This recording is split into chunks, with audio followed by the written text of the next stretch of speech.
Eli was stuck. Not physically, but mentally.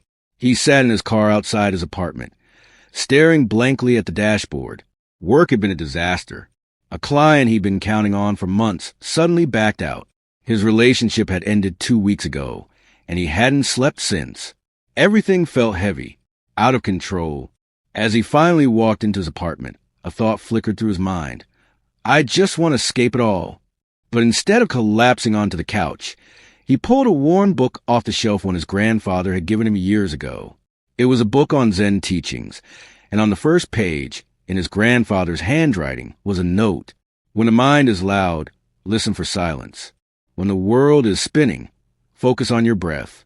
Clarity is always one moment away. He exhaled and flipped to a bookmarked page. It told the story of a young monk who, overwhelmed by failure, asked his master, "What should I do when I feel I've lost everything?"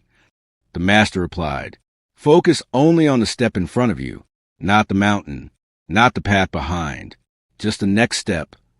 That hit Eli. In that moment, he realized something.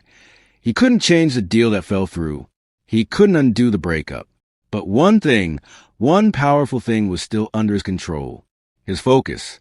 The next morning, Eli did something small. He turned off his notifications, made a cup of tea, and sat in silence for 2 minutes, breathing. That was it. No big fix. No magic. Just a shift in attention. He focused on what he could do that day. Not everything he couldn't. He returned a few emails, took a walk without his phone, reached out to a friend not for advice, but just to connect. And slowly, the fog began to lift.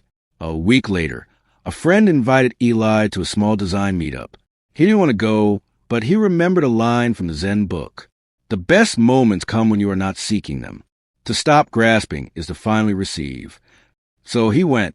At that event, he met someone who ran a local creative agency.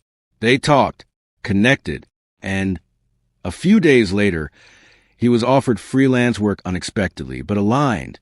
Eli's life didn't transform overnight, but his life relationship did.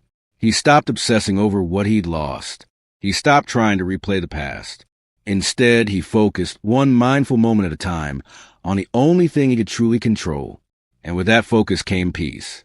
He remembered another quote from his grandfather's book. Life is not meant to be traveled backwards. When you're present, the path appears beneath your feet. Moral of the story? Like Eli, we all get stuck. We all feel broken or behind sometimes. But Zen reminds us, stillness is power. Focus is freedom. And the next step is all you ever need to take.